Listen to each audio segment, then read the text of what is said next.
Boa noite, meninos, meninas, nossos escritores maravilhosos, nossos convidados, nossos coordenadores que aqui estão, temos alunos também.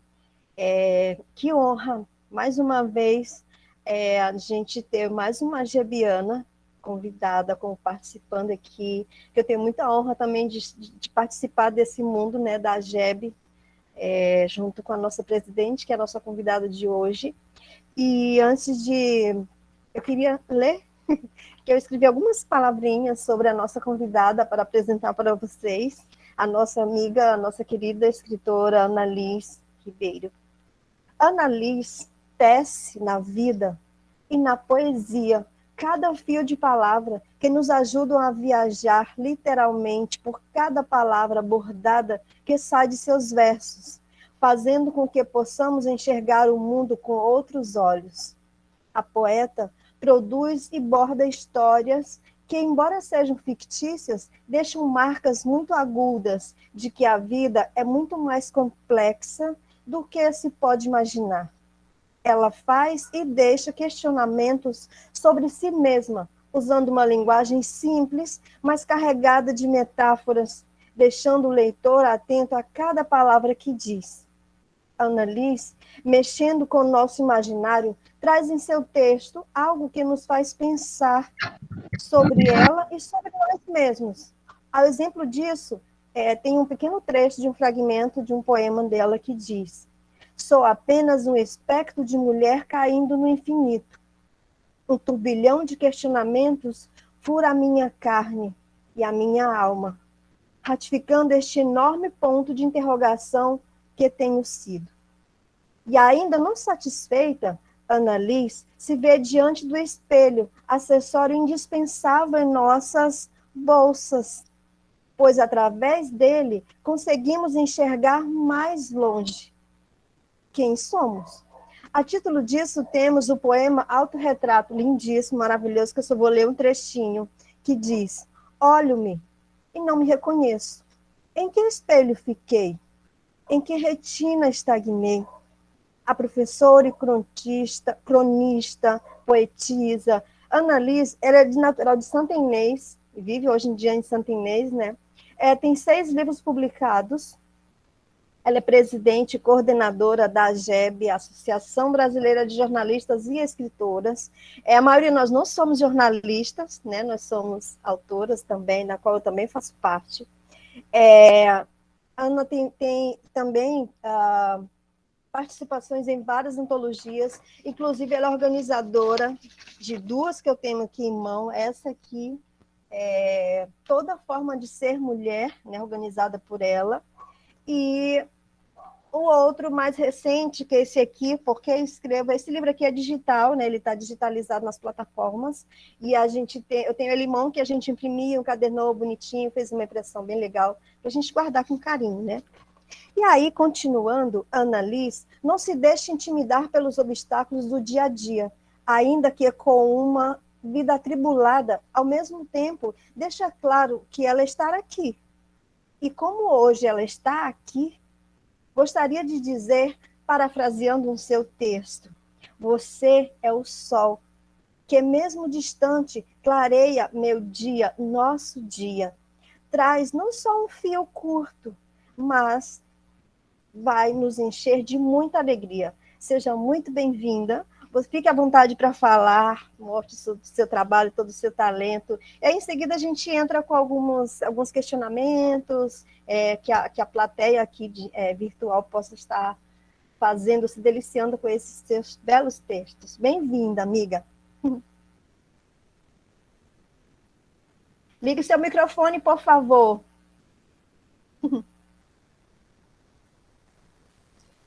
Bom, eu fiquei tão emocionada, né, que esqueci de ligar o microfone. Gente, boa noite. Em primeiro lugar, eu gostaria muito de agradecer por essa oportunidade de estar aqui com vocês, né? Pessoas que são altamente especiais, que têm um trabalho maravilhoso na literatura e que são referências na literatura, não só maranhense, mas brasileira. Antigamente, quando alguém me fazia um convite desses, eu ficava achando que eu não merecia, né? Eu ficava pensando, por que eu? Mas hoje eu tenho mudado essa mentalidade e quando eu recebo um convite, eu procuro receber com o coração aberto. Se veio, ele veio porque eu merecia. E merecia não no sentido de ser merecida, mas de ter merecimento pelo trabalho que faz e por alguma coisa, por algum motivo. E então eu fico muito grata. Eu estou dizendo isso para dizer que meu estado aqui é de gratidão. E eu tentei organizar mais ou menos, apesar da correria, mais didaticamente possível, um pouquinho da minha produção. E eu gostaria de começar lá do começo, falando sobre os meus primeiros contatos com a poesia, né, da onde começou. Então, eu nasci em Santa Luzia.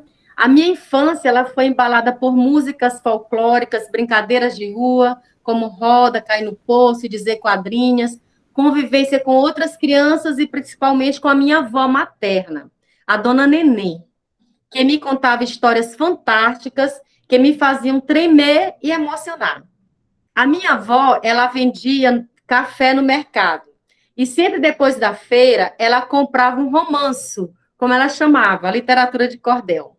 À noite, depois do jantar, nós nos sentávamos na calçada para eu ler o cordel para ela. Minha avó era analfabeta, mas foi ela que despertou em mim o prazer e a descoberta da leitura. Muitas das histórias que minha avó contava eram situadas no interior do Piauí. As histórias de Trancoso. O mais interessante é que, apesar da grande pesada lida, ela parava para contar histórias, ouvir a literatura de cordel. Nós éramos bem pobres, mas a minha casa era bastante rica. Não havia muitos livros, mas havia muita conversa e poesia por meio das histórias da minha avó. Eu lembro da cantiga Ciranda Cirandinha, lembro de uma que falava do passarinho na gaiola. Passarinho na gaiola fez um buraquinho, voou, voou, voou, voou. E o menino que gostava tanto do bichinho chorou, chorou, chorou. Eu lembro de ter tido contato com a poesia. Não me lembro de ter tido contato com a poesia na escola de jeito nenhum, né? Nos anos iniciais. A gente só fazia cópia, não tinha muita coisa. Geralmente os professores só mandavam a gente fazer cópias imensas ou ler para saber se lia bem e só isso.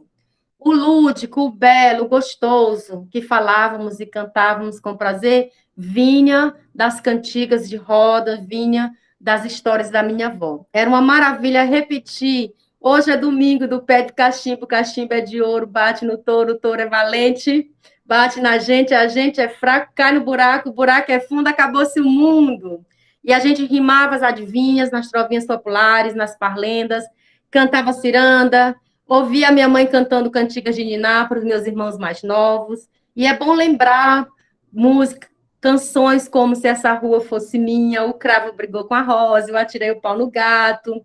E todas essas músicas e tantas poesias lúdicas e gostosas. Tão gostosas como fazer arte, brincar de pique-pique, nadar no rio, pescar, jogar bola, coisas que eu adoro ainda fazer hoje. Descobrir nomes e ninhos de passarinhos. Então, eram brinquedos com palavras e sons e emoções. A poesia folclórica é uma das melhores coisas que aconteceram na minha vida. E depois de muito tempo foi que eu fui dar conta, e a partir daí eu introduzi também a poesia folclórica nos meus poemas, como no poema que eu escrevi, falando do meu tempo de infância, no poema Evocação a Santa Luzia, em que eu digo assim: não, Santa Luzia, não a Santa Luzia da pistolagem, da grilagem ou da politicagem, mas a Santa Luzia que constrói a sua história, a Santa Luzia que faz literatura, a Santa Luzia da minha infância, é essa que eu quero evocar. A Rua da Estrela, onde eu brincava de roda e de queimada e batia a bola na janela das casas vizinhas. A vovó Nenê na calçada, contando história para a meninada. Depois do jantar, as famílias sentadas nas calçadas, com cadeiras, fofocas, namoricos e risadas. Cidade onde a gente brincava no meio da rua e a criançada gritava: boca de forno, jacarandá, quando eu mandar, se não andar, e se não for, e as vozes macias das meninas recitavam: lá em cima daquela serra tem uma pedra de amolar, ela mola e desamola, coisa boa é namorar. a Rua do Cansaperna, eram assim os nomes das ruas da minha infância. Rua da Estrela, Rua do Sol, Rua do Feijão Murcho, Rua do Maribondo, Rua da Salvação. E lá na Rua do Maribondo tinha o Igarapé, aonde a gente ia banhar escondido e voltava para casa com o corpo todo cinzento, com medo das chineladas da mãe. E a minha avó? A minha avó fazia bolinho frito de arroz, beiju, cuscuz e café pretinho para vender no mercado, onde eu merendava antes de ir à escola do seu Marcelino. A vida em Santa Luzia, com uma porção de coisas que eu não entendia. Seria melhor se eu nunca tivesse as entendido. Café no mercado, a Rua da Estrela, colégio do seu Marcelino, a avó Nenê, nunca pensei que acabasse. Tudo parecia tão eterno, mas Santa Luzia continua construindo a sua história, enriquecendo a sua memória. Então, nesse poema, tem alguns outros poemas com essa mesma tônica, com essa mesma temática das memórias, né? Trazendo um pouquinho aí uma releitura, uma intertextualidade também com o poema de Manuel Bandeira, e a gente vai construindo a nossa poesia baseada naquilo que a gente tem vivido. Eu fui uma adolescente uma criança que perdeu o pai com 3 anos de idade. Então, a referência que eu tenho é minha avó, né? Foi praticamente ela que me criou. Sempre uma pessoa muito solitária, até porque convivia muito com pessoas idosas. E a literatura, a escrita, na verdade, a escrita foi que me salvou, né? A escrita, a leitura foi que me salvou, que foi me curando. Então, quando eu era adolescente, como todos os adolescentes, eu tinha meus diários, né?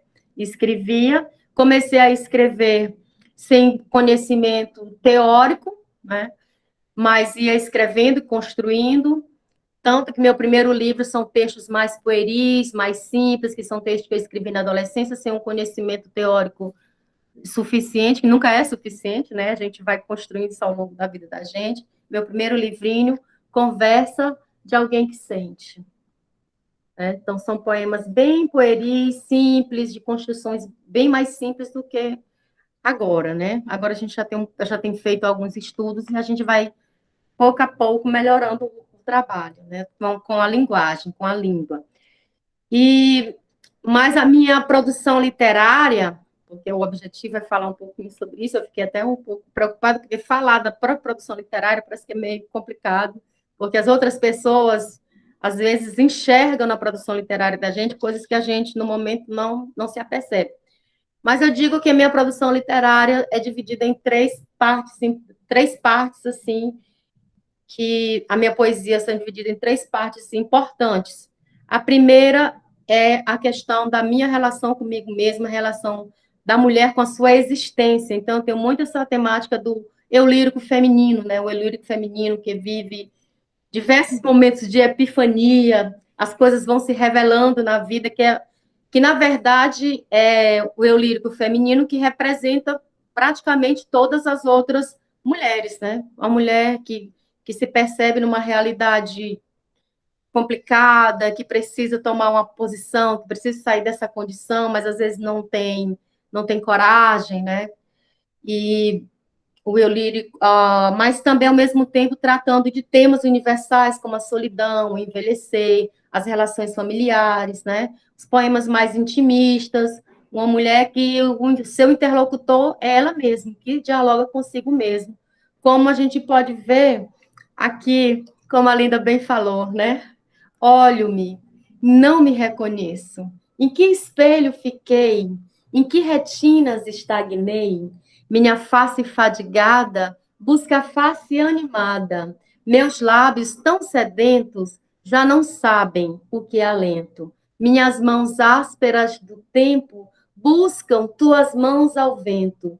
O corpo que mais desejou, hoje só lembra que amou. Em que espelho fiquei quando no tempo parei? Apenas lembro que um dia uma mulher que a vida vivia perdeu-se em alguma via. E aí a gente vai continuando com outros poemas ainda nessa tônica da mulher da relação da mulher consigo mesma com o tempo. Eu tenho este rosto desfigurado, este sorriso pálido, amargo, este olhar perdido, vago.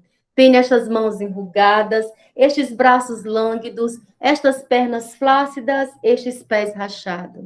Sou bicho abandonado, cansado, esmagado, diluindo-se ao sabor do tempo. Agarro-me como quem desiste a um fio solto de vida. E eu estou aqui, bem aqui, por detrás de um tempo que passa em silêncio. As horas duras são meu alimento e minha dieta é de renúncia. Eu nasci para parir lamentos. Só o amor é eterno entre a distância e o beijo. Porque eu tenho fome. Eu tenho fome de quê? Eu tenho fome de comida, do impossível, de emoções, de mim mesma, do que não me permito. Tenho fome de sentir e de realizar. Eu sou autofágica, esfomeada, sou gorda de corpo e muito mais de alma. Eu domino muitas coisas, mas não domino a minha fome. Eu não sou aprisionada a padrões e convenções. Porque eu sou uma poeta underground, quase sem alma. Eu tenho um caderno velho, uma caneta sem tinta, tenho pouca imaginação e um amor quase impossível. Eu nunca terei fama, como Elizabeth Bishop. Meu corpo não é bonito, meu rosto, muito menos. Eu sou uma mulher comum, mas não me preocupo com coisas supérfluas. E aí eu vou para as minhas origens. Eu sou a Ana, Ana de batismo, e sou Liz da poesia. Eu nasci em Santa Luzia e aqui mesmo eu cresci. Aqui me arrancaram um pai, me arrancaram uma irmã, eu perdi um filho. Eu aprendi desde cedo que tudo tem um preço, que nada é de graça, que a luta é necessária e que toda escada só se constrói no passo a passo. Aqui construí família, amizades com decência, estudei para ter emprego, busquei uma vida digna, sem nunca esquecer minha origem. E a Deus eu apenas rogo que o meu semear seja profícuo, e mesmo com todas as pedras no terreno, que eu possa sempre, entre elas, fazer brotar a poesia. Então, esse aqui é o eu lírico da poesia, um dos eu líricos da poesia da Ana, né? Esta mulher que se questiona, que se vê, que se reconhece, né? Que em um momento, que na verdade vai numa sinuosidade, né? Um momento vai mais embaixo, se reconhecendo coisas que não são tão interessantes, como o envelhecer, o estar cansado, se sentir esmagado, mas também uma pessoa que fez uma linha para o alto no momento em que eu não me acomodei na minha situação, né? Venci a morte do pai, do filho, da irmã, e fomos me construindo, transformando tudo isso em poesia. E como todo poeta, gente, eu estou falando, mas vai ter alguma pergunta, Linda?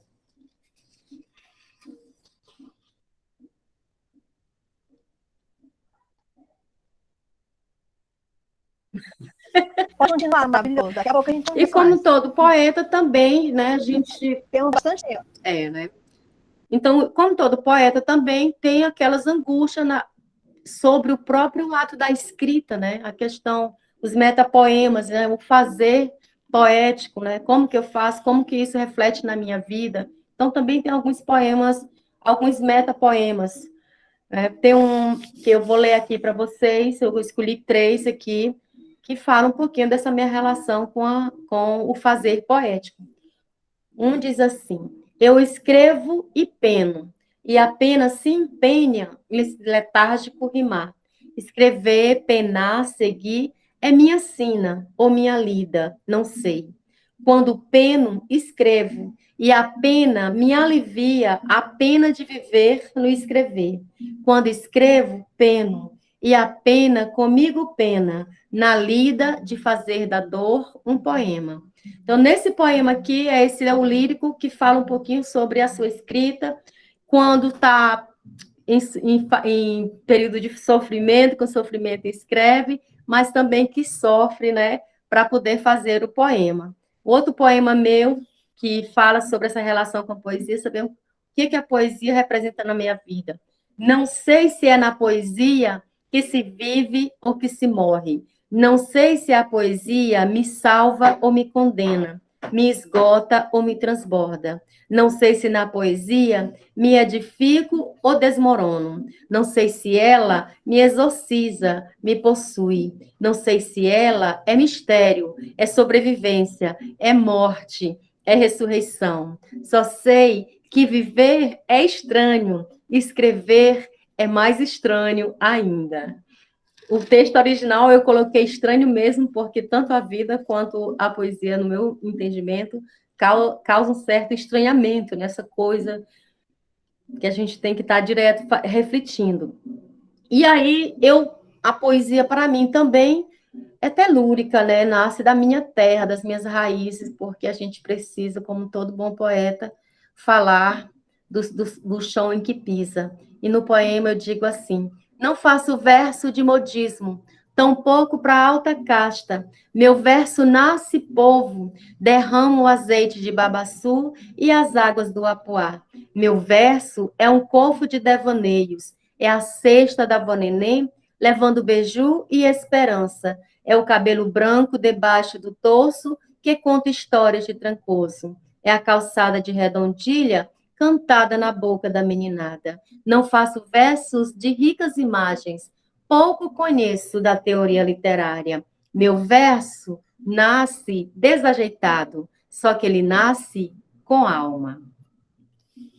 Que é uma outra parte da minha produção literária.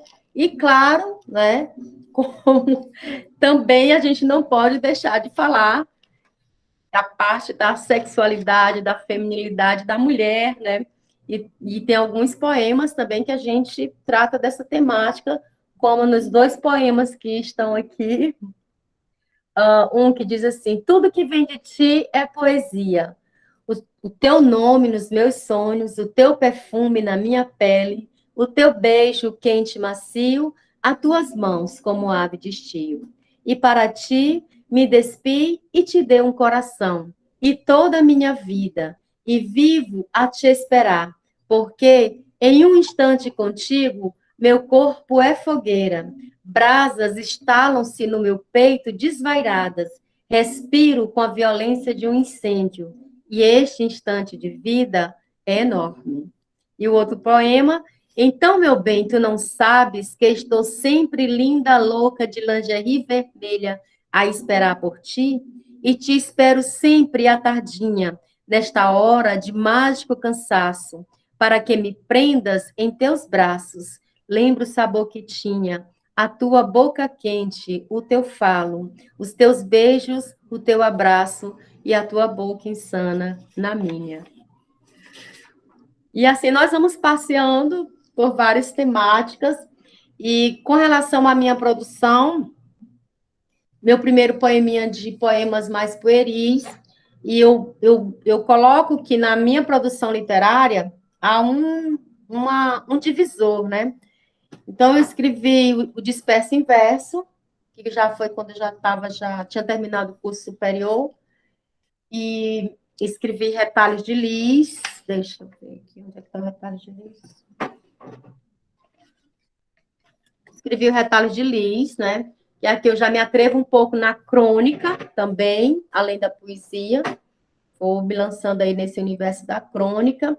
E eu considero o livro, este livro aqui, que tem duas leituras, Sob a Pena Escondida ou Sobre a Pena Escondida, um divisor. Por quê? Porque quando eu cheguei aqui, a minha visão sobre a produção literária já estava um pouco mais diferente, né? Até devido aos contatos com várias pessoas, fazendo algumas oficinas com alguns escritores, como Nathan Souza, Paulo Rodrigues, professor José Neres, que para mim é uma referência muito grande, né? Foi meu professor, tive a honra de estudar um pouquinho assim, mas estudei, então ele é uma inspiração na minha vida e eu gosto muito da produção literária dele, e a gente vai se inspirando em tudo que a gente vai lendo e vai construindo. Então, esse livro aqui, para mim, ele é um marco, né? Ele faz um diferencial um divisor, porque meus poemas aqui eles estão mais maduros, mais bem trabalhados, mais bem construídos, né? Uma preocupação maior com a questão da linguagem, uso de menos adjetivos, construções, as metáforas mais bem construídas. Então, a gente vai crescendo, né? Crescendo devido aos contatos que a gente vai tendo, as relações que a gente vai tendo com as outras pessoas e vai percebendo como se constrói, como se faz a produção literária contemporânea, certo? E ele tem vários poemas, mas tem um poema aqui que eu falo um pouco sobre a minha família, sobre a história da minha vida, que quase tudo é baseado no que eu, não tem como não ser, né? Mas assim, o que eu precisava mesmo falar, até por uma questão mesmo praticamente de exorcismo, porque eu precisava tirar todas essas coisas que me perturbaram muitos anos, precisava colocar de alguma forma para fora. E eu digo assim: meu pai era boêmio, tocava sanfona, fazia serenata, gostava de noitada. No auge da juventude, aos 36 anos de idade, foi vítima de pistolagem. Minha mãe em casa, sentada, costurando vidas e histórias tristes, engolindo a seco, gole a gole, uma dor nunca esquecida. Não fosse os filhos de herança, nada mais teria nesta vida. Criou os filhos com uma pena árida no peito, juntou-se, remendou-se, construiu nova família, retalhos de muitas vidas, que sob as penas de uma caminhada cáustica foram construindo escadas e plantando belos jardins. E hoje a caminhada é mais leve, apesar do peso da vida. Então, eu falo muito sobre isso, e isso tem sido muito importante para mim, ter colocado no papel um pouco dessa história, né, que me marcaram muito, histórias que me marcaram muito, com as perdas, né, a perda do meu pai, por exemplo. O livro mais recente que eu tenho, os mais recentes, na verdade, porque são dois, é o Ela, Repertório Amoroso, e o Ela, Repertório do Cotidiano. Dois Elas, um de poesia e um de crônicas. O livro de poesia, esses livros aqui também ele vem trazendo outro diferencial. Foi um momento em que eu estava passando por um estresse muito grande e eu comecei a rabiscar, desenhar vírgula, né? E aí eu ilustrei todas as ilustrações, eu escrevi e ilustrei os meus livros, né? Todos eles são escritos e ilustrados por mim. São rabiscos, mas são rabiscos que representam um pouco também dos meus sentimentos, né, das minhas emoções, né, a forma como eu percebo o universo da mulher. Então, eu fui construindo também, além das crônicas, também os desenhos, aí, os rabiscos, né, na verdade, são rabiscos. E a gente vai fazendo. Mas eu me atrevi a lançar assim mesmo, com os meus desenhos, uma representação. O livro Repertório Amoroso, ele é dividido em três partes. Na primeira parte, eu falo da relação da mulher com as perdas. Na segunda parte, eu falo da relação da mulher com o amor. E a terceira parte, a relação da mulher com a existência, ou consigo mesma. Na primeira parte, Repertório da Perda, eu vou ler um poema, que eu gosto muito dele, que diz assim: quando eu não mais existir, tudo continuará existindo. O céu, o mar, as montanhas. Igualmente, esta manhã de primavera, choverá e as flores brotarão. O sol nascerá por detrás das palmeiras e fará seu caminho com o mesmo brilho. Quando eu for apenas cinza e pó, outras mulheres te amarão. Talvez não tanto quanto eu te amei. E haverá festa no teu olhar, e contemplarás o mar de mãos dadas, e peito acelerado, como se eu nunca tivesse existido. Quem nunca, né, pensou na morte, de como vai ser depois que a gente for, né? Essas angústias são angústias existenciais e universais, né? Todos nós temos essas angústias. No segundo repertório, o repertório do amor infinito, aqui uma mulher, e no final termina numa orquídea, que é um símbolo também do amor. Vou ler só um poema, que diz assim: O amor é uma onda que não posso conter. Bate-me como mil corações em minhas profundezas. Sinto de ti uma saudade e fome. Preciso comer tua presença. Ou muito mais do que isso. É uma saudade tão profunda que quero absorver-te todo. Meu desejo é ser tua e que tu sejas todo meu. Unificar-me em ti é meu sentimento mais urgente.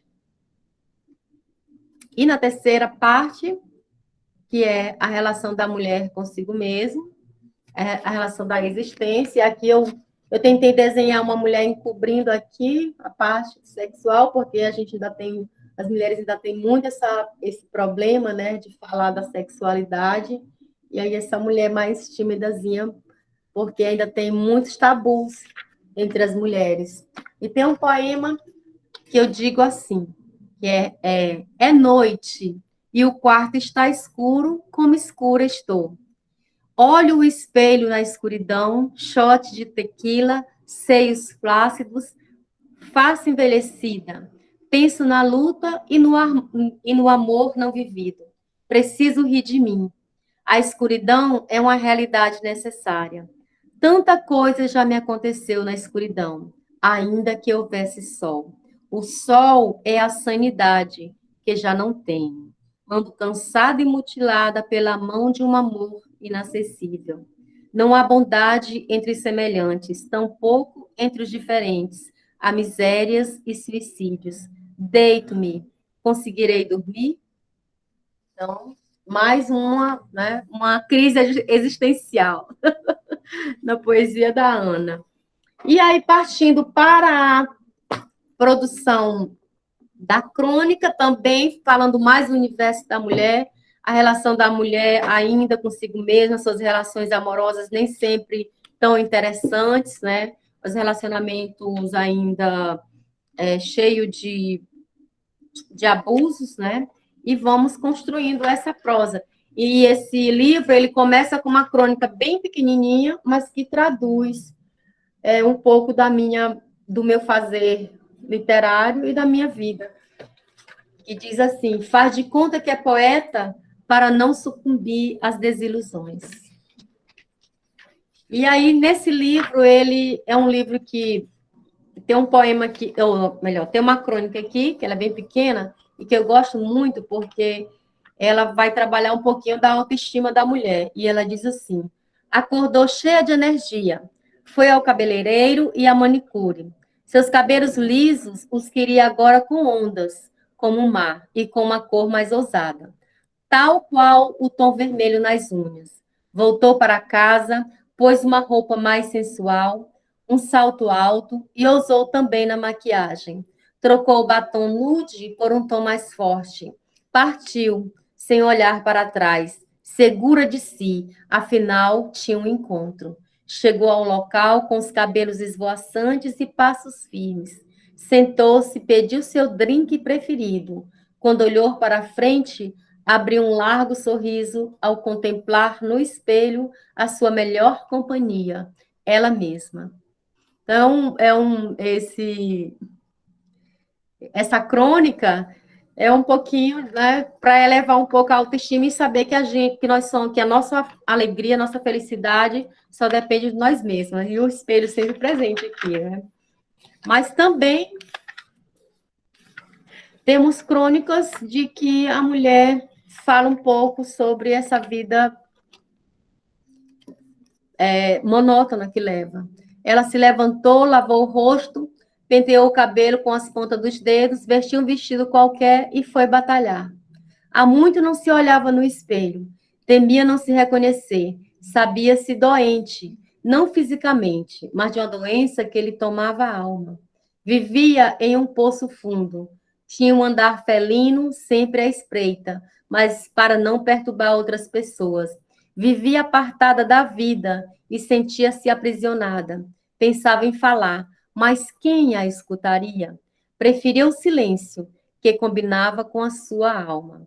Era uma mulher sem hora, perdida no tempo. Vivia onde não havia luz. Sua ocupação era rabiscar alguns versos e buscar neles o remédio. Precisava mesmo é que o amor por si mesma lhe entrasse pela veia para sentir a vida. Mas essa mulher também é uma mulher que se liberta. Até ontem, ela era aquela mulher ali, apenas uma mulher que cuidava da casa e da família, muito resignada. Mas hoje ela fugiu sem trégua, sedenta, faminta. Surgiu como quem sai do fosso, deixando para trás toda a sua apatia. Olhava à sua volta com um olhar abundante e ambicionava novas experiências. Apertava com força entre as suas pernas todo o seu desejo reprimido, e do rosto saltavam-lhes luzes em forma de lágrimas aliviadas. Nas ruas, as pessoas a olhavam com admiração e abriam-lhe passagens com reverência, e ela renascia como uma deusa. Então, tem a mulher que vive oprimida, mas a mulher também, né, que se liberta desse cotidiano nada interessante. E assim nós vamos construindo. E uma terceira parte em que falo das minhas viagens, tanto as viagens oníricas, como as viagens reais, e a viagem ao passado também, quando eu digo assim, eu ficava na crônica infância, eu ficava sentada na calçada, folheando um cordel, e aprendi a ler em silêncio. A rua sem asfalto, adornada de buracos e pedras, as casas de taipa, cobertas de palhas de babaçu, pareciam tristes ninhos. É como eu recordo a minha infância.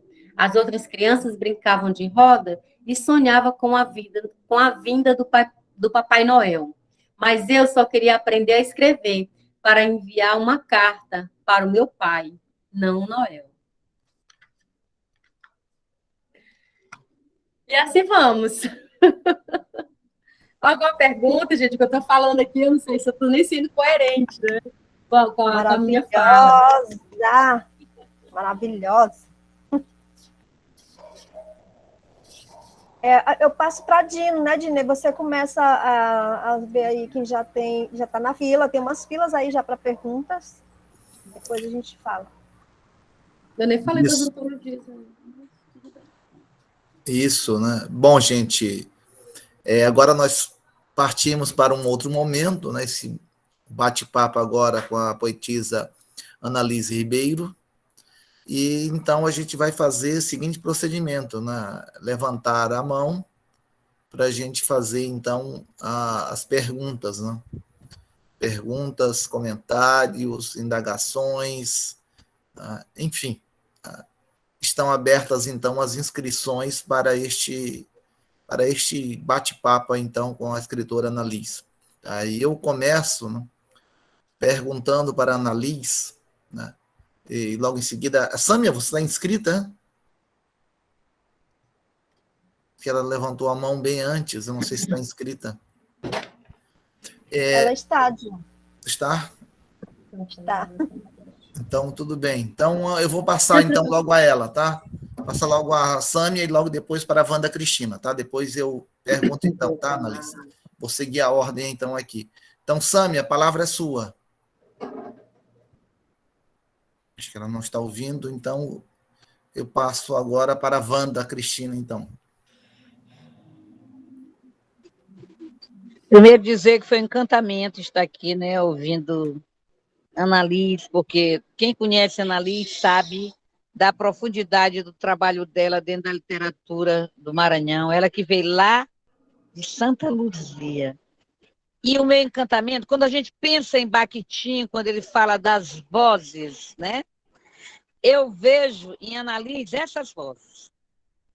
Quando ela trabalha a poesia dela, ela mostra que ela não é apenas uma escritora, ela é leitora, porque o que edifica também o leitor, ou melhor, o escritor, é ser leitor.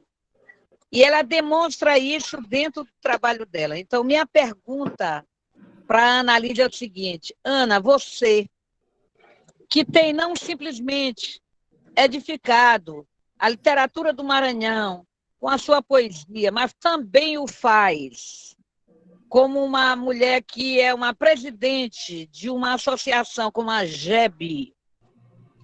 Qual é a sua perspectiva em relação à literatura, mormente à literatura da mulher dentro desse processo, não só do Maranhão, mas também em relação à literatura brasileira.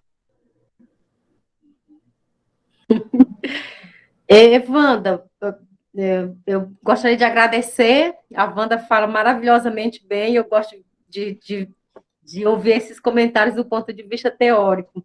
Maravilha. E a gente, no Maranhão, não só no Maranhão, mas há um movimento nacional em prol da literatura feminina, né? As mulheres estão em mais evidência, isso é inegável. E o trabalho não pode parar, né? Aqui no Maranhão a gente tem feito um movimento importante com relação a isso, em colocar a mulher escritora em evidência, né? Tanto que nós já fizemos duas antologias reunindo produção literária de 25 mulheres, não é? E que tem repercutido bem. Nós tivemos a oportunidade de fazer o lançamento da nossa última antologia, Porque Escrevemos, A Voz da Mulher.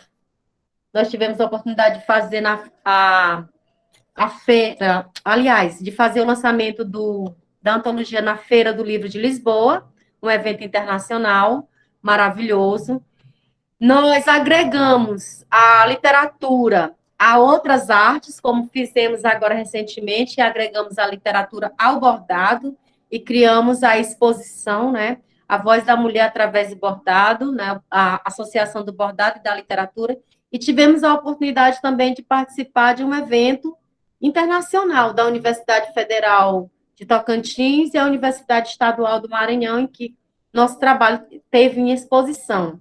Então, assim, eu penso que nós, mulheres, precisamos nos unir cada vez mais, e a internet é um facilitador para essa questão, e precisamos procurar mais apoios, né? E precisa deixar bem claro no nosso trabalho que o nosso objetivo não é competir com os homens, mas pelo contrário, né? Nos juntarmos, nos aliarmos, a fim de que possamos crescer juntos, todo mundo, pelo menos aqui perto, mais nivelado. Eu não sei se eu respondi, não sei se era essa a questão. Aqui os bordados, ó, que depois eu posso até mostrar, como esse aqui da Heloísa Souza, porque eu, além de escritora, eu também sou bordadeira, desculpa, bordadeira, né? Então, a gente borda também, outra forma de ir aliviando as tensões, né? A gente vai fazendo. Borda, desenha, escreve, rabisca e vai juntando todos esses fazeres em prol do engrandecimento e da visibilidade da produção literária da mulher. Porque eu acho super excepcionais, né? Palavras excepcionais, esse lado político da mulher escritora, né? Eu tenho um carinho enorme por esse tipo de escritor, seja homem ou mulher, que tem esse aspecto político e, ao mesmo tempo, traz a sua vida, traz a sua terra, traz a sua vivência para tudo isso, né? Isso é impressionante. Nós passamos, então, a Linda Barros. Tá? Obrigado, Wanda. Eu queria fazer uma pergunta. Curiosidade, eu acho até que você já falou alguma coisa sobre isso, mas eu queria saber como é que surgiu a ideia, né, de transformar versos em bordados, que, aliás, lindíssimos, e você construiu junto com uma equipe de bordadeiras, de mulheres, transformando a poesia em bordados. É belíssimo o trabalho. Me fale um pouquinho sobre isso. E interessante, Linda, é que esse trabalho ele traz também a questão da ancestralidade, né? Um resgate. E aí, quando eu chamei a minha mãe e a minha irmã, vamos bordar, então elas abraçaram esse trabalho, né? Elas abraçaram e bordaram junto comigo, porque eu bordo, mas eu não sei fazer os acabamentos, a costura na máquina. Então, é minha mãe e minha irmã que faz, além de me ajudar a bordar mesmo. E a gente, olhando, vendo outros grupos de mulheres bordadeiras, né, do Piauí, do Ceará, de vários outros estados. Também eu fiz um curso sobre empreender com literatura, que foi acendendo, fazer como o pessoal, foi acendendo as lamparinas aqui no cérebro. E eu, por que não fazer isso também aqui no Maranhão? Eu sei bordar, a minha família sabe bordar, é uma forma de envolver minha mãe, minha família, fazer esse resgate, não é? E fazer esse trabalho. Inclusive, eu estou comecei a escrever sobre essa associação entre o bordado e a literatura, porque todos têm a mesma origem, né? Do tecer, do tecido, e aí é bem interessante. Então, e esse trabalho, além de tudo, é um trabalho emocionante. Para mim foi muito importante envolver principalmente a minha mãe. E ela abraçou com tanto amor. Foi muito legal. Obrigada, lindo.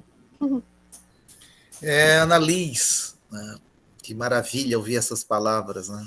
Eu queria que você falasse um pouco agora sobre as influências literárias, né? A Wanda já mostrou aí, a Cecília Meirelles, a gente percebe um pouco do Drummond de Andrade, né, na sua poesia, e a construção da poesia é assim, desde Virgílio, que já dizia que você precisa ler, precisa enxergar o outro, para que você possa entender um pouco você mesma, né?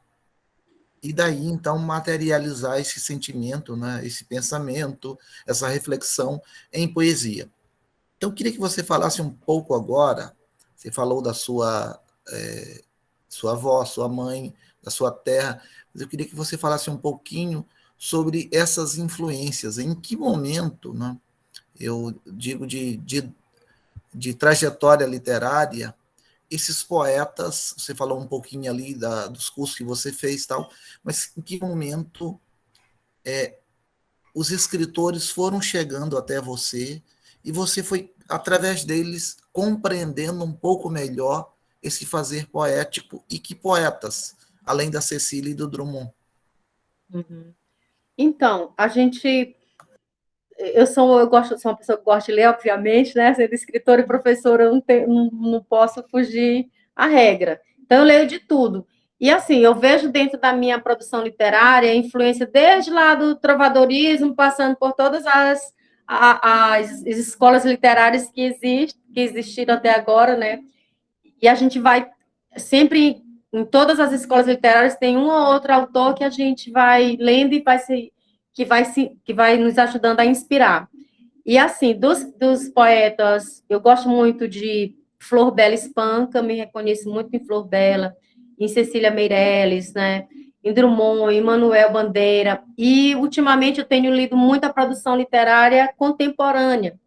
E, assim, poetas, escritores como o professor José Neres, Paulo Rodrigues, Luísa Cantanhede, Wanda Cunha. Então, esse pessoal que eu tenho lido bastante, até porque a gente tem um projeto na GEB, que nós trabalhamos o Venha Ler Conosco, lendo escritoras maranhenses, então eu tenho lido bastante a produção literária contemporânea, tanto dessas pessoas mais próximas, quanto de outros que estão circulando. Então, sou aquela que fico observando o que as pessoas estão lendo, né?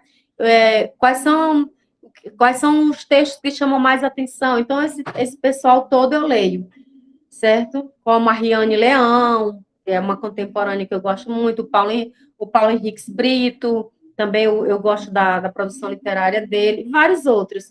E a gente vai lendo e vai se construindo. Eu dialogo muito com a Luísa Cantanhede, né? Que é uma poeta, assim, de alto exponencial, né? Eu considero ela, assim, a nossa mestra na produção literária contemporânea. Aqui, para nós, aqui no Maranhão, é a nossa mestra, porque ela tem muito conhecimento e a poesia dela é certeira, como eu gosto de dizer, aquela que vai no âmago da coisa.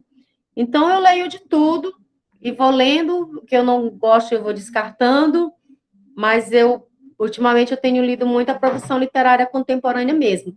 Uma coisa interessante na minha produção, notem que o meu gosto pela leitura, ele começou com a literatura de cordel. Então, essa questão da rima, do musical, né, na poesia, na leitura.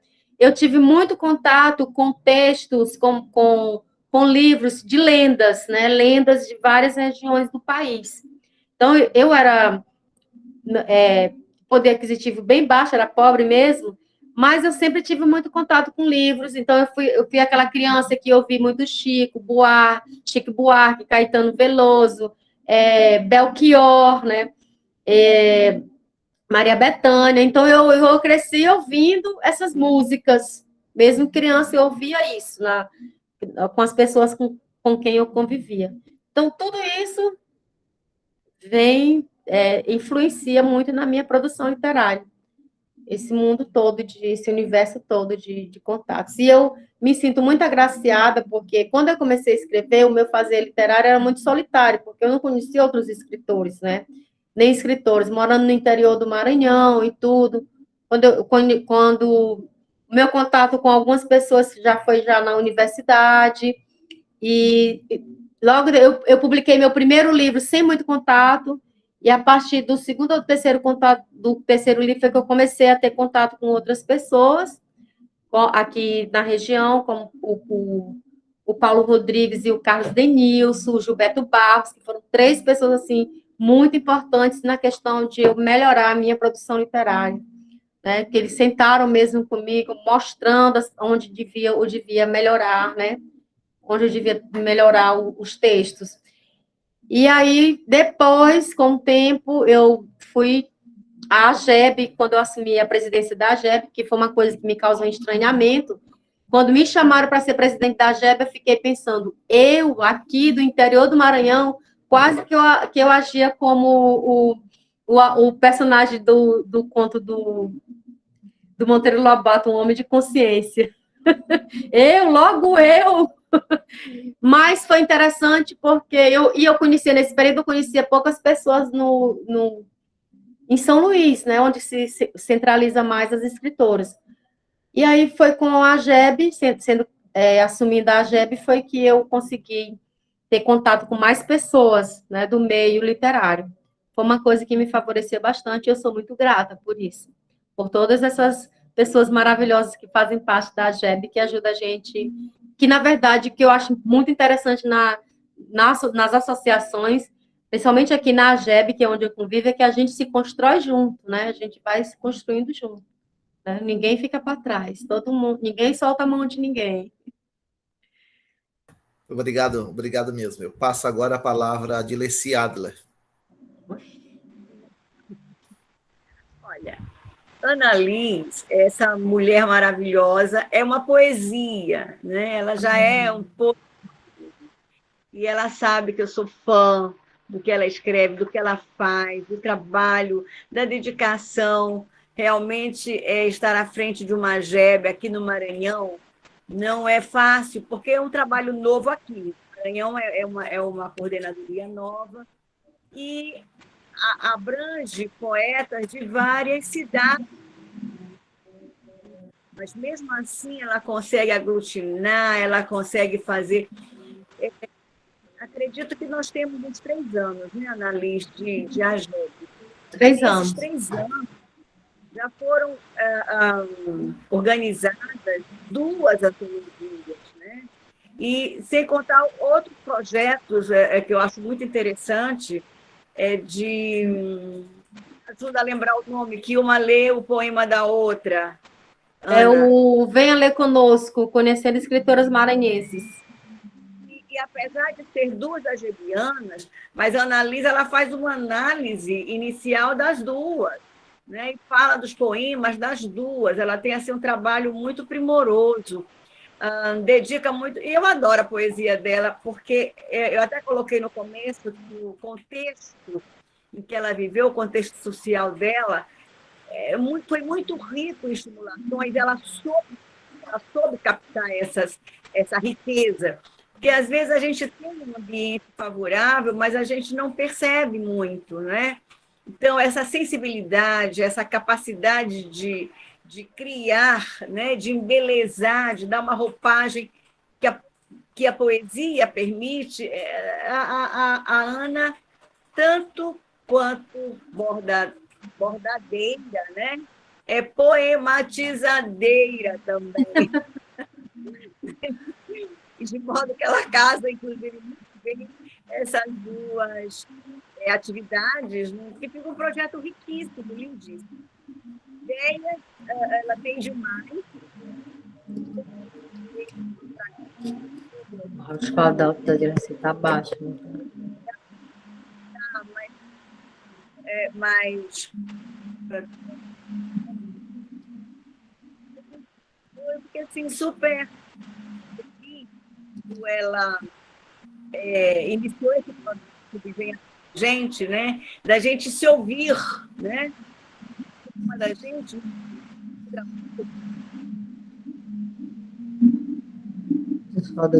Seu áudio está fugindo um pouco de Desi. Ah, tá. Então é isso. A Annalise é maravilhosa como poeta, como pessoa, né? Louvar o trabalho dela, sou admiradora, e vamos fazendo nós mulheres esse grande estado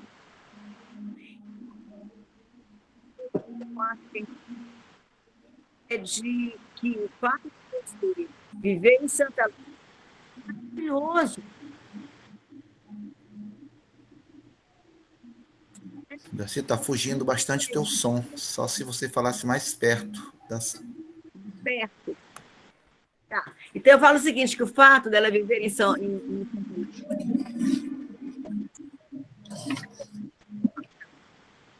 que não fica só em São Luís essa maior concentração de... Isso é maravilhoso. E é bom levar responsabilidade, sucesso, beijo.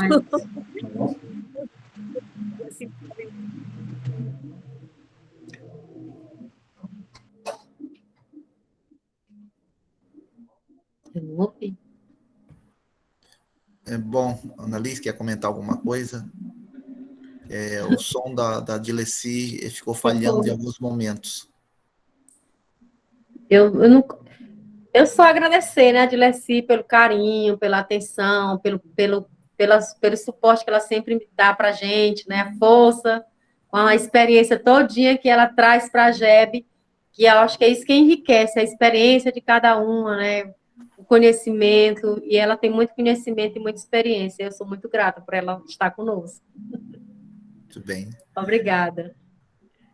Bom, vamos ouvir Neres, né? Depois Samara, depois Helena, tá? Depois o Mauro. Uau. Pronto, Dino. Tem certeza que quer me ouvir mesmo, Dino? Porque eu vou começar lembrando uma coisa, Annalise, que quando eu conheci a Annalise em 2008, para ser exato, em janeiro de 2008, ela não era ainda Annalise, era Ana Elisandra Ribeiro, a minha aluna lá em Santa Luzia, e eu lembro muito bem, se me falha a memória, me corrija, minha querida, nós tínhamos uma outra colega chamada Cícera Patrícia, que acho que é sua parente, inclusive, mas era aluna no dia do curso, e ela, quando você chegou, ela falou, chegou a nossa escritora, e naquele dia, Lisa, naquele nosso curso, você me presenteou, inclusive, com um livro de inglês, que até hoje eu guardo aqui comigo, olha só, autografado, sua primeira obra, que é um curso de inglês. Mas eu quero lembrar, antes de continuar a falar, a questão do bordado. A questão do bordado é muito interessante, mas só que nesta sala aqui existe um rapaz chamado Dino Cavalcante, que quando era muito mais jovem do que é hoje, no Anjo da Guarda, ele pintava e bordava o tempo todo, minha querida. Esse homem tem muita história. Pintava e bordava o 7. Isso, pintava o 7, bordava o 8. Ainda bem que não se pode falar sobre isso. Mas eu estou muito feliz também, porque na minha tela aqui, eu tenho algumas pessoas maravilhosas que vivem em meu coração o tempo todo. É o caso da Débora, o caso da Megan, da Dileci, da Wanda, da Luísa e tantas outras pessoas que estão aqui. Outras já fazemos parte o tempo todo e outras estão fazendo essa visita maravilhosa. E também eu queria lembrar que, Dino e demais colegas, nós um dia devemos fazer um estudo sobre a importância do cordel na formação de determinadas gerações. Porque esse depoimento é muito interessante.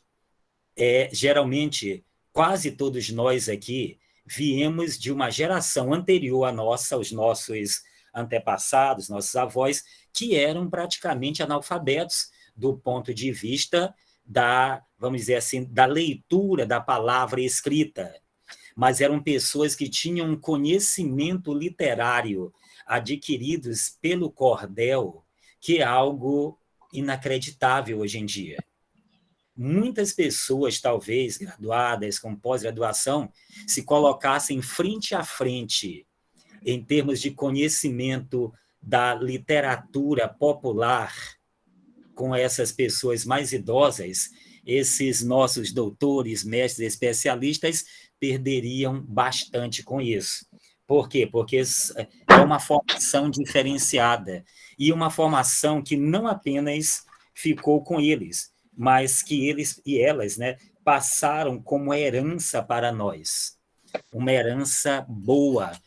Você sabe que do cordel, aquele texto geralmente encantatório, porque nós sentávamos para ouvir o cordel e, às vezes, nós éramos as pessoas que liam o cordel para quem não sabia ler, e isso foi formando a cada um de nós como leitores, e nós percebemos isso na obra de Annalise pelo seu ritmo, já que, falando em termos teóricos, a única parte essencial da poesia é o ritmo. Metrificação não é tão necessária, rima, às vezes, é necessário também, mas o ritmo é algo que tem que ser levado em consideração. E a Annalise mantém o ritmo, e aqui nós temos um poema, Annalise, do livro Disperso em Versos, quando você diz o seguinte, vou ler aqui: tudo passa, diz o profeta, diz o poeta, ratifica o tempo. Mas, às vezes, parece infinda esta dor que grita cá dentro em silêncio. E tudo passa, mas essa lua, essa bebida, eternizam minha saudade. E aí você percebe que, talvez, por uma, vamos dizer assim, por aquela coisa que fica em nossa mente sem percebermos, aqui você percebe o Drummond, o poema de Sete Faces, esse finalzinho aqui, o intertexto drummondiano, essa releitura em alguns momentos, como você faz releituras do Manuel Bandeira, faz releituras do Drummond, releituras da Cecília, como você falou da face, do espelho, é isso, releituras da Cecília, que é uma forma também, ao mesmo tempo, de colocar a escritora que existe em você e colocar também a leitora que vive em você. Não vou dizer que adormece em você, porque as nossas leituras não adormecem, porque eu acredito que a leitura ela tira o sono. Quem lê para dormir está com algum problema. Geralmente, quando você começa a ler, você perde o sono. E eu não vou fazer pergunta para você, aqui não é questão de pergunta, mas se observa na sua, você já falou sobre isso, na sua poesia, se observa uma evolução desses textos, dos primeiros, como você lembra, que eram textos mais, não vou dizer infantis nem pueris, mas textos ainda de uma escritora em começo de formação, para agora uma escritora que é também uma grande leitora e que convive com grandes escritores, como é o caso do Paulo. Até estranhei, Paulo não está por aqui hoje.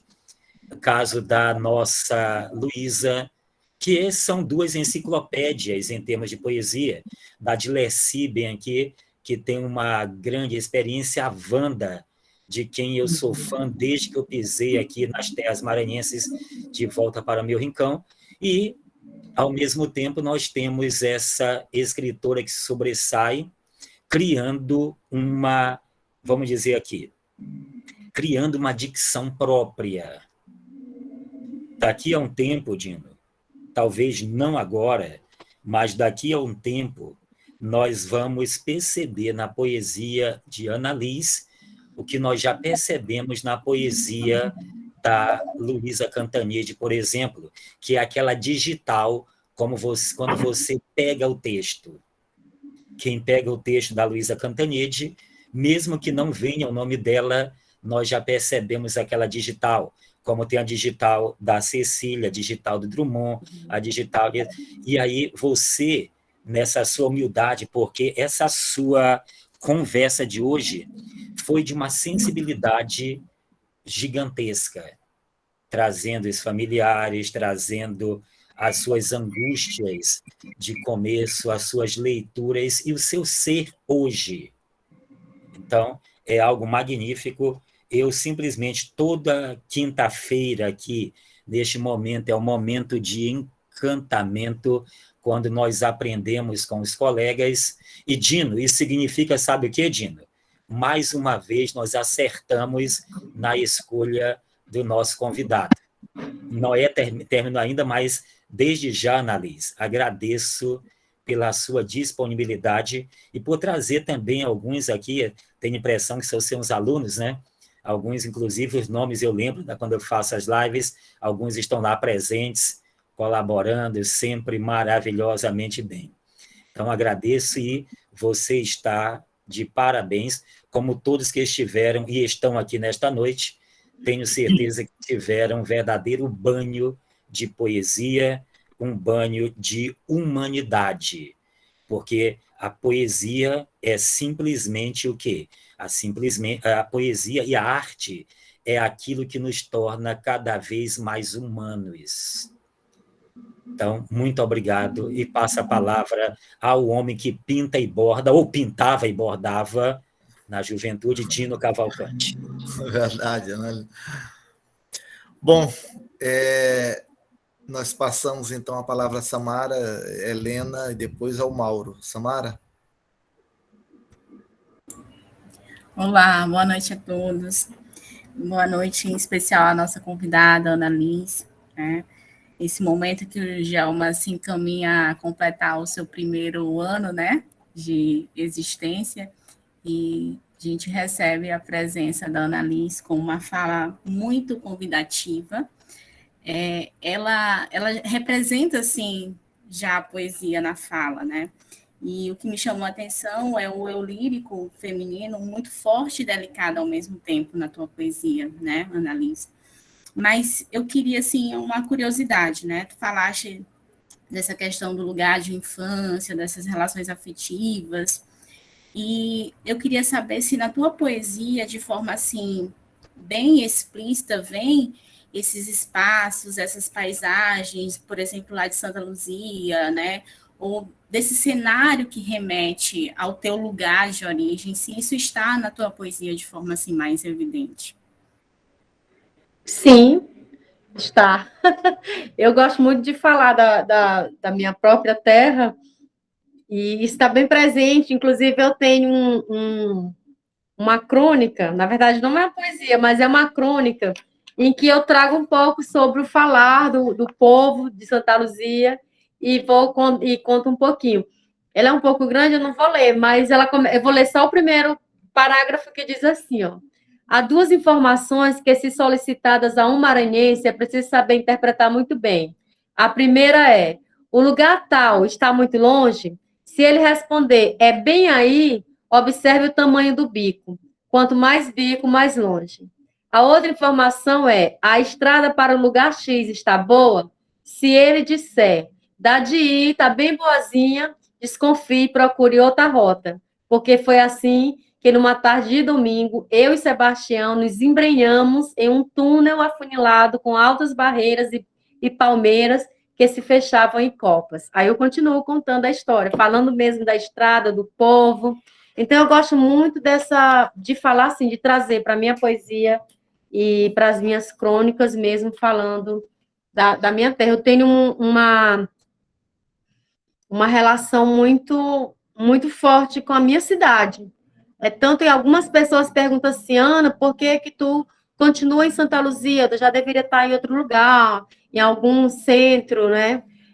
Uma cidade central. Eu disse, não, eu acho que o que eu tenho de fazer com o meu trabalho, eu tenho que fazer aqui, né? Fazer a diferença na escola que eu trabalho, levando literatura e leitura para os meus alunos, que eu tenho vários projetos voltados para a leitura. Então, essa terra aqui, esse chão, que me trouxe muitas angústias, mas também foi aqui que eu me construí, né? A pessoa que sou. Todas as minhas vitórias, as minhas conquistas, partem daqui. Então, eu tenho uma relação muito forte mesmo com as minhas origens, com a minha terra, e eu quero ficar por aqui mesmo, né? Ganhar o mundo, mas sem esquecer minhas raízes.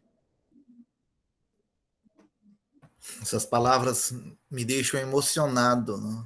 De como essa questão da vinculação do poeta com sua terra, né? Isso é extremamente forte. O sujeito pode viver em outro local, como Drummond viveu no Rio de Janeiro, depois ainda nos anos, entre 20 e 30 anos, e nunca esqueceu das pedras de Itabira, né? Uhum. Das pedras de Itabira. E você traz tudo isso, né? Andando, eu acredito que a sua juventude ou a sua adolescência ou ainda infância na cidade de Santa Luzia diferem da Santa Luzia de hoje, né? A Santa Luzia daquela época era das brincadeiras de cair no poço. Mas não sei, eu tenho uma leve impressão de que quem brincou de rodas tem uma tendência a ser um adulto mais feliz. Eu não sei porquê. Né? Sério, tenho a impressão de quem tomou um banho em rio e voltou para casa, depois foi pegar um cacho de tucum para quebrar, tem uma vida O muito... tucum, né? Maravilhoso. É isso mesmo, né? Então você... Tomar banho aqui, eu também falo muito com meus pais, mas também a questão da minha relação com os igarapés. As pessoas adoram o mar, adoram o rio. Eu amo igarapés, porque as águas são mais tranquilas, são mais rasas. Eu gosto muito de igarapés. Eu também falo muito nos meus poemas sobre os igarapés.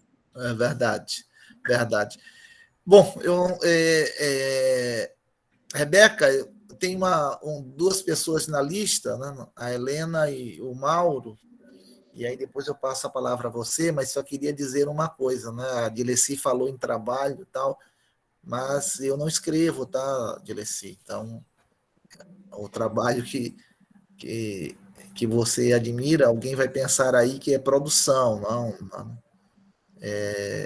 É trabalho de outra coisa, talvez, tá? Não é de escrita, não, que Dileci está falando aí, é de outra coisa.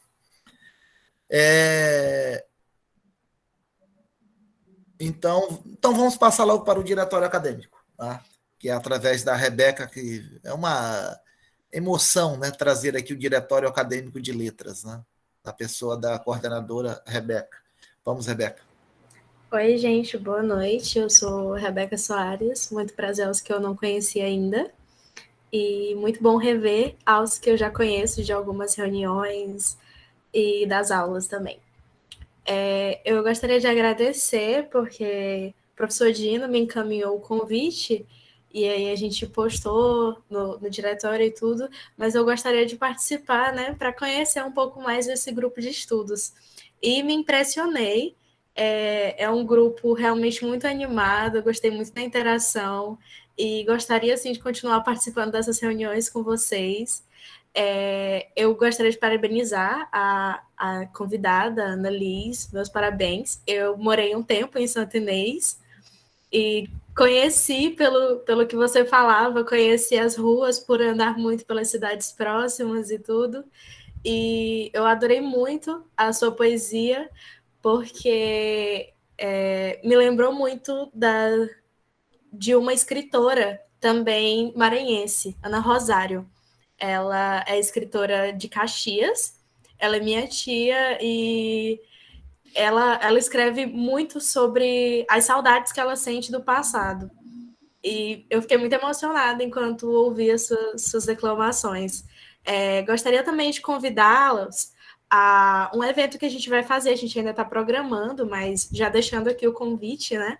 A gente vai fazer um evento no final de março, uma semana de letras, e vai ser um evento muito organizado, vão ter muitas mesas redondas e simpósios, e gostaria de deixar o convite já a todos que estão aqui, que nos ajudem e participem também, tá certo? É isso, muito obrigada, professor, pela palavra, e tenha uma boa noite.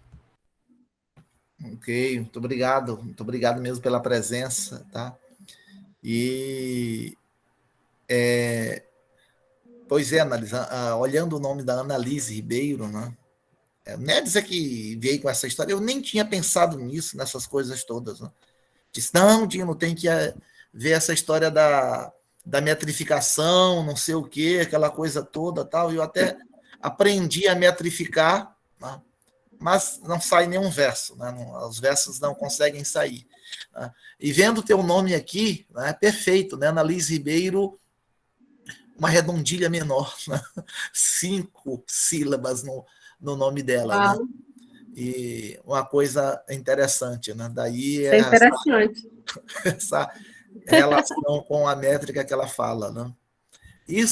Mas isso não tem nada a ver. É bom lembrar, e o poeta que a Wanda chamou atenção no começo da fala dela, que é o Olavo Bilac, né? Muita gente lembrava que o Olavo Bilac gostava, né, dos versos maiores, tal, decassílabos e alexandrinos, porque o nome dele era alexandrino, né? 12 sílabas, né? E você falando sobre esses versos, né, da literatura de cordel, eu olhei o seu nome logo agora aqui e me veio à cabeça, um redondilho menor, né? É um verso, né, dessa literatura do cordel, né? Bom, Neves tem provas aí, não sei de que ele tem provas, né? É bem capaz de pegar um poema de alguém e dizer que foi meu. Bom, vamos passar então a Helena, né? Helena. Boa noite, grupo. Boa noite, convidada. É um prazer, né, tá recebendo a senhora aqui. Eu fico muito empolgada quando eu vejo, principalmente uma escritora mulher, né, essa representatividade. E, assim, durante muito tempo, por desconhecimento meu, né, eu sempre ficava, mas não tem. Na verdade, não é que não tem, é que a gente aqui não tem, não faz essa busca, mas tem sim. E tá maravilhoso, né, ver esse quadro aqui de mulheres, né, e eu queria agradecer novamente, né, pelo professor ter passado a palavra a mim, por sua presença aqui. Eu fiquei muito emocionada, né, com toda essa questão da sua escrevivência, né, nas suas palavras, na sua terra, e não deixando, né, toda essa nossa faceta de ser mulher, né, que é uma contradição, que é uma loucura, que quer amar, mas que quer ser independente, né, e isso sempre é uma coisa que se choca para a gente, que é mulher, tudo isso. E eu queria perguntar, né, mas eu queria perguntar, voltando para uma coisa que a senhora falou bem no começo, que eu achei tão bonito, é que a senhora começou escrevendo com diários, e eu sou apaixonada por diários, né? Humberto de Campos tinha seus diários, o Josué também, e aí a gente conhece, através desses diários a gente vai conhecendo uma outra faceta, né, do escritor, e se, né, essa produção dos diários, ela de repente, atualmente, com certeza influenciou, mas se ela pode, né, influenciar novas escritas da senhora agora, para justamente falar um pouco de si, e de repente aí tá escrevendo partindo já para outro gênero, tipo prosa poética. Essa é a minha pergunta. Obrigada de novo. Assim, os diários da adolescência eu nem tenho mais, na verdade, né? Eu não tenho, então nem me lembro do que eu escrevi, assim, o que eu tenho ainda hoje é o meu primeiro livro manuscrito de poesia, que eu escrevi ainda lá, né, então todo, e ultimamente eu tenho procurado resgatar essa questão do diário, não é? Fazendo algumas escritas, escrevendo, tentando relembrar algumas coisas, né? Momentos em que me senti muito sozinha, um momento que foi muito importante para mim, um momento que eu fiquei mais feliz. Eu comecei a fazer até esse caderninho aqui, manuscrito, porque a gente tem digitado tanto, e eu tenho sentido essa falta da escrita, né? Aí eu comecei aqui, ó, o meu começa com bordado com iniciais do meu nome, ó. Meu nome mesmo, Ana Elisandra. Eu bordei, né? Aí, ó, o segundo bordado aqui, que é um verso meu que eu bordei, ó. O pulsar do seu coração marca um tempo invivido. E aí depois eu vou escrevendo, fazendo a junção de algumas coisas, né? De algumas escritas.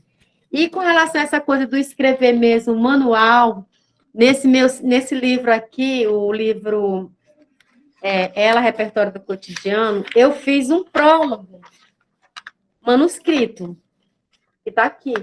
O prólogo totalmente manuscrito. Então, eu escrevi o próprio punho e escaneei, né? Que eu falo um pouco sobre esta mulher que fui construindo ao longo da minha vida. Eu começo aqui. Houve uma mulher que nasceu em Santa Luzia, foi criada na Rua da Estrela e outras ruas da cidade. Ela aprendeu sobre a vida na escola, nas ruas e principalmente em casa, com a sua avó. Aí eu vou dizendo, contando um pouco até chegar. Então, tem esse resgate, sim, não que o que eu tenho escrito na adolescência influencie a minha escrita hoje, mas eu tenho sentido essa necessidade de fazer esse resgate, de voltar a escrever mesmo a manuscrita, né? Voltando a esse tempo adolescente. Mas que eu acho que é necessário. Eu acho. Importante também. E eu tenho trabalhado, eu vou só dizer assim, eu tenho trabalhado essa questão com os meus alunos, né? Sobre a escrita mesmo, uma escrita mais para curar, para salvar. Então, colocando eles para falar como eles se veem, como eles se sentem, né? O que é que eles percebem, que é essa relação deles, qual é a relação deles com o espelho. Tenho trabalhado isso na sala de aula também, e tem surtido um efeito, tem menino que chora, tem menino que não quer escrever, e depois volta, e a gente vai descobrindo muitas coisas dos alunos. Então, a escrita tem um poder muito grande na vida da gente, né? Então, eu acho assim, que tudo que a escrita tem representado na minha vida e me ajudado a construir, porque a pessoa que eu sou hoje, eu devo muito ao que eu escrevi. Claro, e as pessoas também, que foram muitas pessoas que me ajudaram. Eu vou falar uma coisa aqui que é meio estranho, mas quando eu tinha 18 anos, eu decidi morrer. Eu queria morrer quando eu tinha 18 anos. Então, eu fiz tudo para morrer. Eu não comia, eu quase não bebia água, só bebia bebida alcoólica. Então, eu fiquei quase em estado vegetativo. E hoje, eu fico até meio sem jeito de dizer isso, e hoje, quando eu me lembro daquela Ana lá com os 18 anos, eu fico pensando, meu Deus, se eu tivesse morrido ao tanto de coisa que tinha deixado de acontecer, tanto na minha vida como na vida das pessoas que permearam, né, e que permeiam a minha vida e que estão aí. E aí a gente vai pensando em tudo isso. E eu procuro fazer esse trabalho com meus alunos, porque a gente percebe que os adolescentes, eles passam muito por essas angústias, né? Muitas angústias e não tem ninguém para dar a mão. E foi a escrita, foi escrevendo que eu fui me curando a todas tantas feridas que tinha, né? Que agora são cicatrizes, e daqui a pouco nem mais as cicatrizes quero ter. Bom, são coisas que, com o tempo, acabam marcando, né, a nossa trajetória na poesia, porque essas questões elas vão aparecendo aqui e ali, né? Toda grande crise faz com que o poeta possa se enxergar melhor, né? A crise é muitas vezes terrível em nossa vida, mas ela tem um lado bom. Ela nos faz você entender melhor o mundo e a si mesmo. Bom, mas vamos passar então a Aline, que levantou a mão logo agora aqui. Aline. Boa noite a todos. Eu estava tentando aqui me recompor, né? Só quero parabenizar a Annalise, porque o seu trabalho, a sua poesia, quando você foi falando dos seus poemas, tocou assim em vários, vamos dizer assim, lugares, né? De infância, de vó, de tudo. E aí me lembrou também um pouquinho do Manuel de Barros. Eu sou um pouco chorona também, né?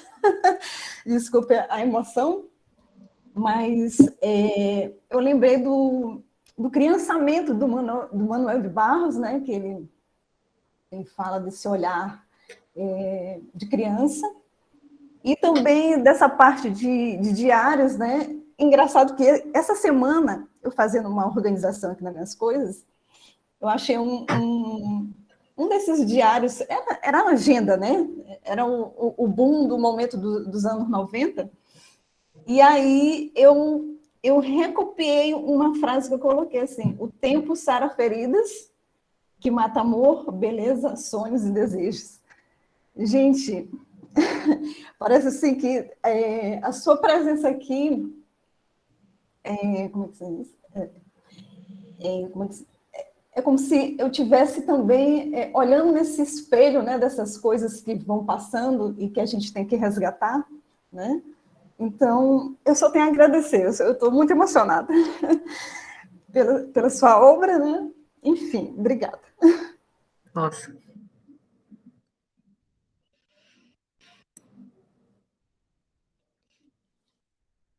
A Linha também com essas palavras até me deixou também emocionado, pensativo sobre essas crises, né? Essas crises que nos abatem, né? E deixa realmente a gente muito reflexivo sobre a nossa trajetória, né? Nossa trajetória, o que fizemos e o que não fizemos nesta vida, né?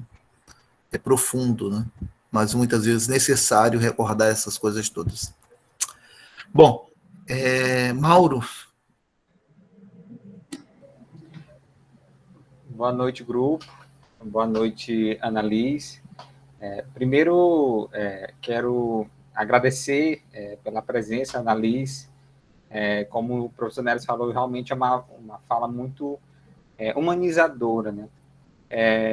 Eu quero aproveitar o meu questionamento, nem iria por esse lado, mas eu quero aproveitar aqui a questão da literatura como escrita de si surgiu, e esse é coincidentemente, esse é o meu tema de pesquisa, para a gente continuar um tanto nesse tema, porque eu acho que as contribuições que foram dadas aqui a partir do teu depoimento, Annalise, são muito válidas para a gente perceber esse lado curativo de quando o escritor volta, ele volta apenas para si mesmo, né? E como você falou, ele se olha no espelho, né? E mesmo que esse registro não exista mais como um diário de adolescência que por motivos naturais a gente abandona mesmo, né? Geralmente as pessoas abandonam quando entram na idade adulta, abandonam no sentido de jogar fora mesmo, de querer se esquecer, mas mesmo assim a memória daquele tipo daquela construção que você fez de você mesmo, quando isso volta à tona, proporcionando uma série de reflexões, né, sobre o que você foi, a sua trajetória, e quem trabalha com literatura, quem faz literatura, como você faz, nunca faz esse trabalho de escrita um trabalho feito somente para se botar no papel, né? É um trabalho para se botar no papel, mas para se construir enquanto pessoa, para se construir literariamente, para fazer um texto literariamente que te faça sentir bem enquanto obra literária. Então isso é muito, muito interessante, né? Falando de diário, e aproveitar que a Helena citou o diário do Montello, o Montello tem, no último diário dele, quando ele já estava quase nonagenário, ele tinha uma expressão que ele dizia, acho que em cada um dos 12 meses do ano, ele dizia pelo menos uma vez essa expressão nas entradas do diário, é que ele escrevia porque ele tinha excesso de vida, e a vida escorria pela pena dele, escorria para as obras literárias, mas escorria para o diário também, né? E ele precisava compartilhar isso com alguém, mesmo que seja com uma folha de papel que ninguém nunca vai ler, mas ele precisava botar isso para fora, e essa é uma área da literatura que a gente precisa valorizar, talvez não só como leitura, mas como produção, né? Porque é uma área curadora, né? Mas como eu comecei dizendo, a minha pergunta meu questionamento vai mais no sentido da resposta que você deu para a pergunta da Samara sobre as raízes, né? Sobre a Santa Rita, sobre a paisagem. E eu queria saber do teu processo de criação, como que essa experiência do lugar, ela esbarra no texto, ela escorre para o texto, né? E como que isso se articula com o teu processo de criação? Geralmente na experiência do próprio lugar, num lugar específico, e aí te vem um insight para escrever sobre aquele lugar que tu está vivendo naquele momento, ou uma experiência mais de memória, da memória de um lugar, da memória de como aquele lugar era na tua infância e como é agora. Como que essa experiência da paisagem ela acaba se tomando forma, né? Qual é o processo dela tomar forma para a tua produção? Mais na questão mesmo das memórias, né? Eu tenho uma memória muito... Eu tenho uma memória muito marcante da Rua da Estrela, por exemplo, né? Que é a rua em que eu morei na minha infância, em que eu sentava na calçada com a minha avó e que eu observava e tudo. Então, mais uma questão mesmo de memória. E hoje eu também procuro escrever sobre a Santa Luzia de hoje, porque na verdade, eu gosto mesmo da minha cidade, eu gosto de ver o que ela tem, porque o que acontece muitas vezes, não que a gente não deva abordar também esses aspectos. As pessoas falam muito mais coisas ruins do que coisas boas sobre o lugar em que vivem, né? Eu observo, nesse período agora de pandemia, em que a gente ficou muito tempo em casa, e eu não saía de casa, porque, como eu tenho um problema respiratório, então eu tinha muito medo não, eu ficava me cuidando porque eu não queria pegar a Covid para não ter problemas.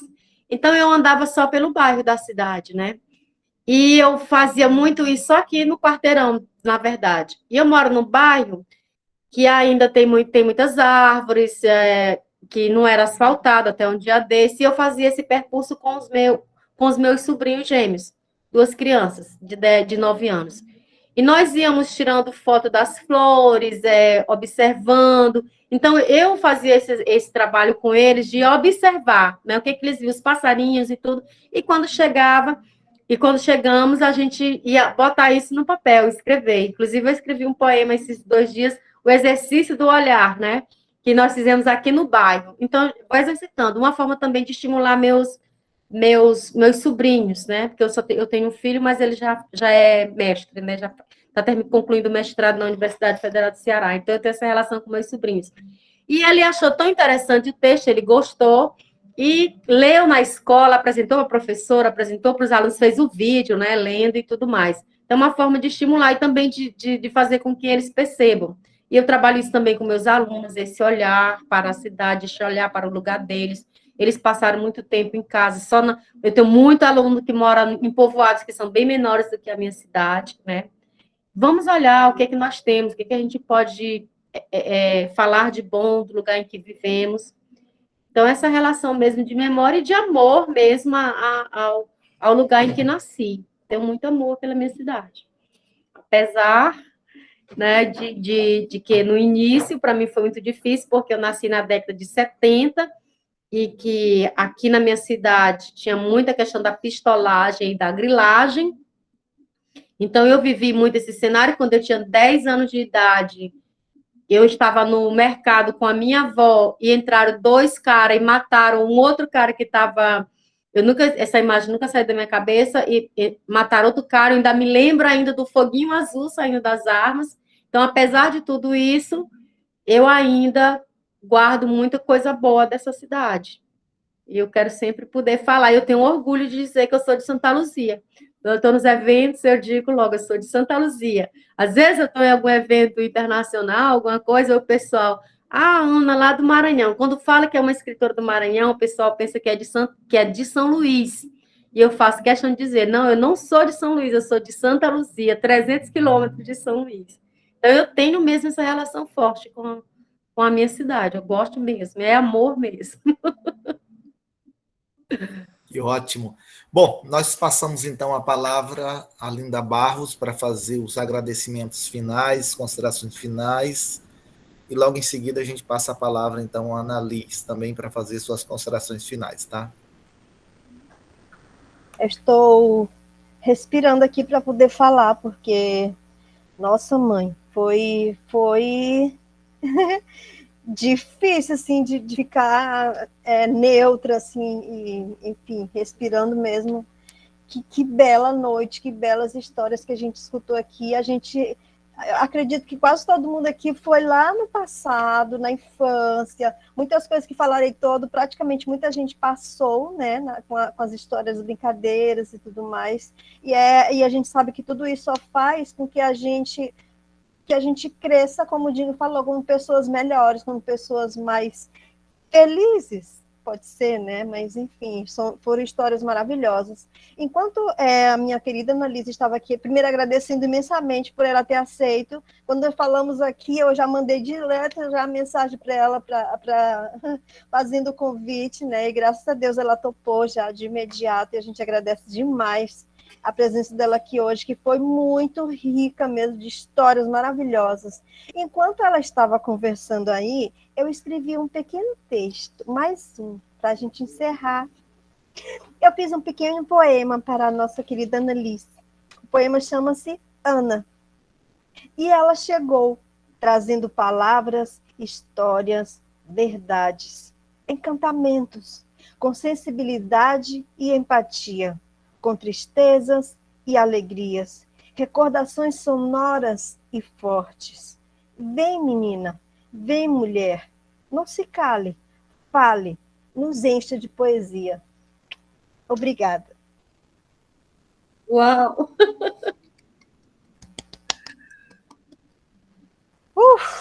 Uau! Pessoal, eu gostaria assim, de agradecer imensamente esse momento, de estar aqui com vocês, né, com toda essa interação, ter essa oportunidade de falar sobre essas questões, sobre a minha vida, ver a emoção de vocês, ver o acolhimento, ter esse acolhimento foi muito importante para mim. Eu quero dizer uma coisa assim, que apesar de toda essa minha trajetória, cheia de altos e baixos, com tantas questões e conflitos, eu sou uma pessoa muito feliz e sou uma pessoa muito agradecida a Deus pela minha vida, por tudo que eu tenho, pelas minhas amizades.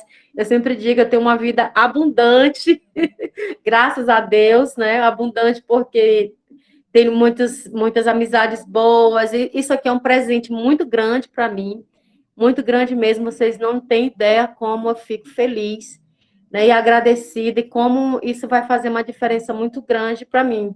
Eu vou sair daqui para ir para uma festa, e vou chegar lá muito feliz por estar aqui com vocês. Agradeço cada um pelas palavras, pela emoção. O professor Dino, né? Professor Dino, pela forma como ele conduziu, por todas as palavras que vocês disseram que foram muito importantes, né? A gente se sentir acolhida e perceber todo esse carinho. Na verdade, eu senti aqui mesmo, foi muito carinho. E eu fico muito grata mesmo, e eu espero que eu tenha atendido as expectativas, né? Quando eu recebi o convite, eu fiquei meio apreensiva. Eu disse, será que eu dou conta? Porque não, é complicado a gente falar sobre a própria produção. Mas eu procurei... eu não vou falar do ponto de vista teórico, porque para mim não seria interessante também, até porque eu não tenho essa habilidade toda. Deixa para as outras pessoas falarem, né, sobre a minha produção desse ponto de vista e falar mesmo do sentir, né, do intimismo mesmo, da minha relação mais íntima com a poesia mesmo nesse sentido mesmo do que eu sinto, do que ela provoca em mim e da forma como eu fui construindo toda a minha história por meio da poesia. Muito grata, obrigada por tudo isso, pelo acolhimento e por terem ficado comigo, me ouvindo esse tempo inteiro, gente. São quase 2 horas de live. Nossa, muito agradecida. Muito obrigada mesmo, cada um de vocês. Um abraço a todos e todas.